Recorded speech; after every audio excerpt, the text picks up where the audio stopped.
Hey, No necklace. EVJ with no necklace. He's got the tiger hat on. He's good. I'm sorry. He's got the EVJ a neon light in the back. You see that? You like that, don't you, Corey? I love it. Joe, have you heard Corey just rattling off about the Lions? I know you had to. You know what? I just caught the last couple seconds, but I already know where it's going.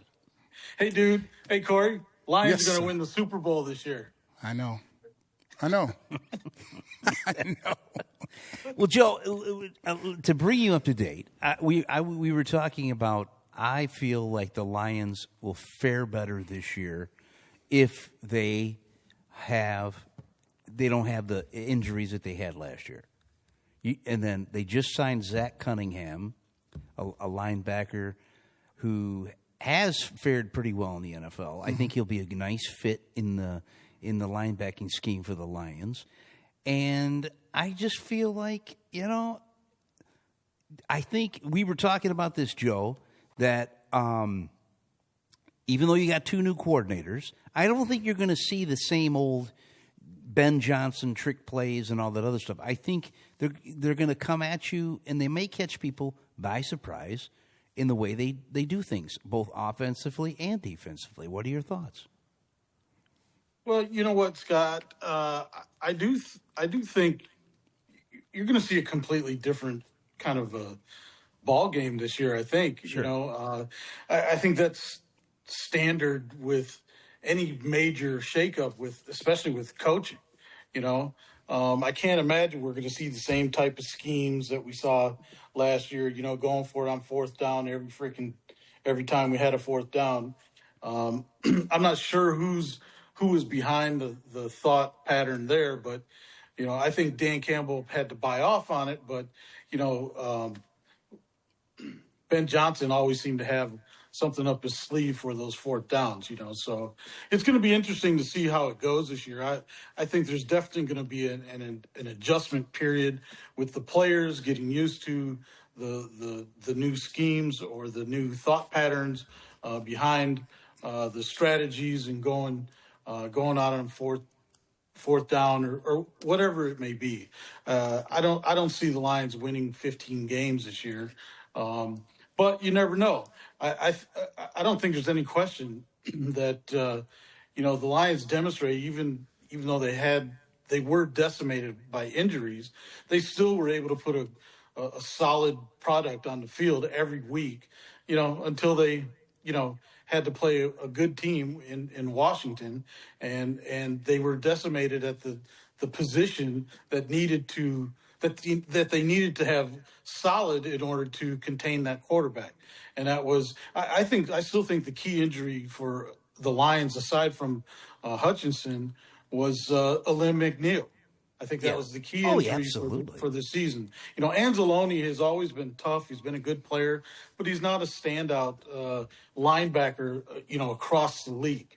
Alim McNeil, on the other hand, I think is a standout defensive tackle across the league, and his loss enabled Daniels to basically run roughshod over the Lions. We couldn't stop their run, and that was the bottom line. So, and that kid he's a great quarterback. He's got a two-prong approach. He can run and he can throw. They weren't decimated with injuries. They had some injuries of their own, but they weren't decimated with injuries, and I think we were.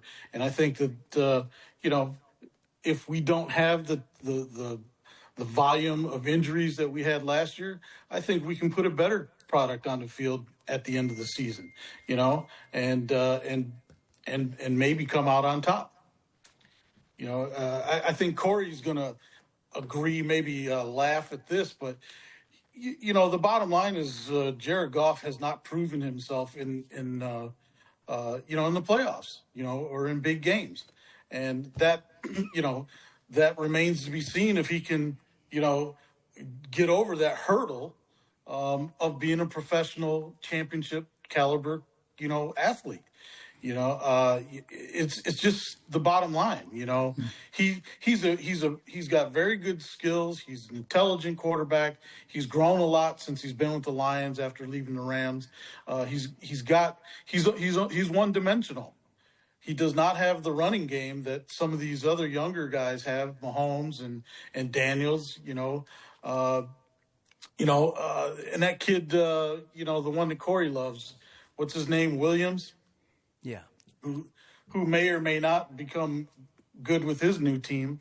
We'll see about that. But I never thought he was all that great at USC and until he won the Heisman. I was like, who is that guy? But he clearly put up some numbers at SC, and he's got skills, and he is a two-dimensional quarterback. It remains to be seen if he can perform at the professional level, though. It's a wait and see kind of game, and I do think the Lions are going to put another quality product on the field.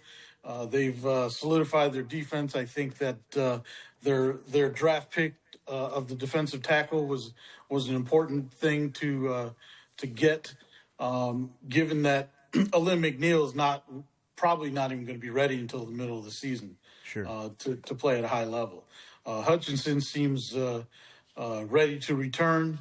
My buddy Dorsey, I don't know if he's going to be back for the beginning of the season, or if he'll even make the 53-man roster. When it comes around. So he may be relegated to the DL again. We'll see. But yeah, I think the Lions are going to be solid this year, just like they were last year, and I see them making as big a run as they made last year towards the playoffs and the Super Bowl. I think they're definitely a Super Bowl contender still. Bleacher Report had them at 9-8. What do you think? That's ridiculous. I think so too. How many did you say that you thought they were going to win next year? 9-8. You think 9-8? Why is that so ridiculous? That's a winning record. Yeah, it's not good enough to make the playoffs, though. So they're a playoff. Well, maybe they're a playoff team and a Super Bowl contender. They're going to win more than 9 games. Well, but the schedule may not allow that. A lot of good quarterbacks they play. They didn't play a lot of good quarterbacks last year. Well, if they don't have the injuries that they had last year, they're going to smash some people, some good quarterbats. I still don't see that. I still don't see what am I missing with that defense that was so great that Hutch never could stop. He was never known to get to the quarterback. The run stoppage was never known. Did you just say he was never known to get to the quarterback? No. In the beginning he was not. They were saying, it took him a while to get. That's not. I'm not going to say anything that's not true. He was not known for getting to the quarterback until. You might say something that's not true. No. And our job is to check you on that. No. What I'm saying is 9-8 seems reasonable. It seems reasonable. And where's his defense? After a 15-2 season, why does that seem reasonable? The schedule changed. Have you seen it? No, have you seen it? Yeah. Well, the first 6 weeks, you could lose 2 games. I mean, you could lose 4 games right off the bat. And you can say that about any team, every team. Exactly. It's the NFL. But we kind of talked about that last year. Everybody had them, their schedule with a lesser. Yeah, but when we talked about this in preseason last year, it wasn't like this.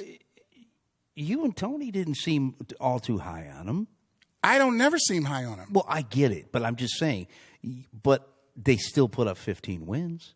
Yeah, they still put up 15 wins. But here's my thing: even if they don't win 15 games, if you guys really like I do, look at the teams that they played and the quarterbacks that they played. When they played good ones, they lost. They should have lost in Houston. 5 picks again. I said on the show, I said, watch this. Look at this.